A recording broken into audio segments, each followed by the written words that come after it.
They can see us, and the clock is ticking. The ocean used to separate armies. Now it connects battlefields. Missiles reach across continents. Drones skim waves like dragonflies. Somewhere between them, the Marines still need to land. Their answer isn't a stealth jet or a hypersonic missile. It's a wheeled fortress that moves slower than a bicycle on calm water. The Amphibious Combat Vehicle, the ACV. Can something this deliberate survive a war built on speed? The Pacific is no longer an ocean of distance. It's an ocean of precision.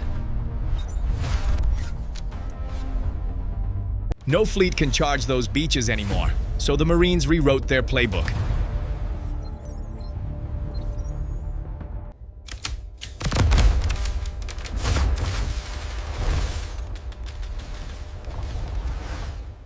A missile launched from the Chinese mainland can reach a ship 600 miles offshore.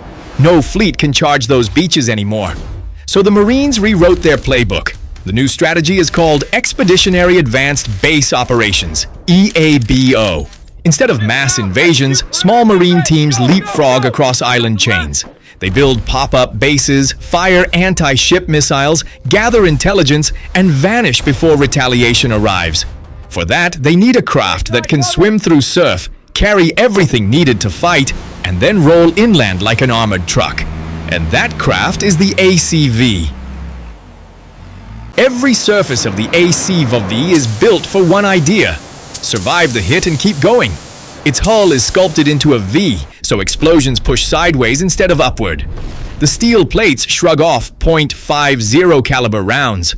The cabin is sealed tight against gas, radiation, and the sea itself. Inside, shock-absorbing seats hang from the roof to protect spines from blasts. It carries 13 Marines, each with gear, drones, and weapons, and still keeps enough buoyancy to float. A digital cockpit links it to satellites and ships. Commanders see every friendly unit in real time. The engine hums quietly compared to the AAV's roar, and the 8 massive tires bite into sand where tracks would bog down. It's less a vehicle, more a portable bunker that happens to swim. Speed can't save you if you're already targeted. Endurance can. But armor has weight, and water hates weight. The ACV moves through surf at roughly 6 miles per hour. A gentle jogging pace, slower than the tide in a storm. In rough seas, waves over 4 feet, the vehicle risks flooding its intakes or broaching sideways. Trials off California even forced temporary halts after stability issues.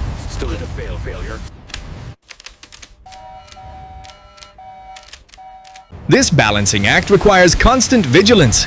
If a single seal fails, the internal pump systems struggle to expel water fast enough to counter the weight gain. Survival depends on hundreds of sensor checks every second. A digital tightrope walk between buoyancy and density that leaves no margin for error. Its wheels, though rugged, remain exposed. A single lucky hit can immobilize it. Every engineer who's ever designed an amphibious craft fights the same enemy: density. To float, you need volume. To fight, you need armor. To move fast, you need neither. Something has to give. In the ACV's case, speed was the sacrifice. It's not graceful, but it's alive. The Corps doesn't expect the ACV to sprint across open ocean. Assault ships now launch them much closer, inside the enemy's missile range but below radar horizon. Instead of mass landings, they arrive in scattered groups, each supported by drones and naval gunfire. The objective isn't to overwhelm. It's to appear suddenly, strike surgically, and move on. The ACV is no longer a battering ram. It's a courier of force, delivering Marines exactly where chaos begins. It survives not by outrunning danger, but by arriving after the danger's already been silenced. The next war won't be fought only with bullets. Tiny quadcopters will hunt convoys. Underwater drones will shadow landing craft. That's why the Marines are wiring the ACV for electronic warfare, arrays that can jam enemy drones, spoof radar, and even blind infrared sensors. Prototypes test low-power lasers and microwave emitters to burn out approaching optics. Imagine a vehicle that doesn't just endure the storm, it scrambles the storm's eyes. In that swarm, a single human-crewed vehicle must think faster than any pilot can react. That's why the Marines are wiring the ACV for electronic warfare, arrays that can jam enemy drones, spoof radar, and even blind infrared sensors. Prototypes test low-power lasers and microwave emitters to burn out approaching optics. Imagine a vehicle that doesn't just endure the storm. It scrambles the storm's eyes. The future. ACV may look the same from the outside, but inside it will hum with invisible weapons. A digital shield over steel armor.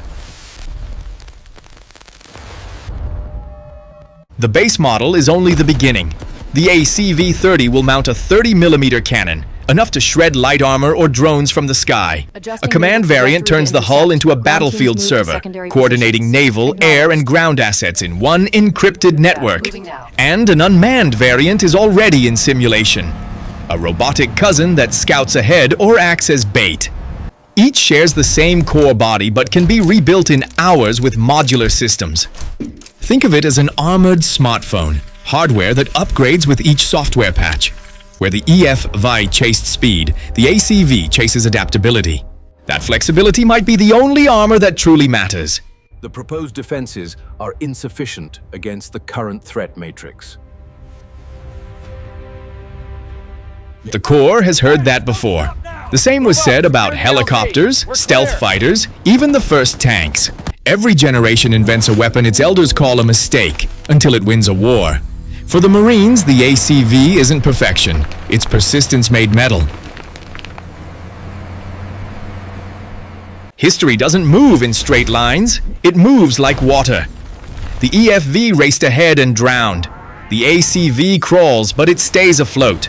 Tomorrow's wars will decide which approach survives. Maybe drones will replace it entirely. Maybe its descendants will fly above the waves on air cushions and AI. But as long as Marines exist, something will always carry them from ship to shore. The sea demands it. The ACV is simply the latest answer to an eternal question. How do you cross water when the enemy wants you to sink? If you found this deep dive insightful, hit that like button and subscribe to U.S. Warfare Desk for more analysis on the future of conflict.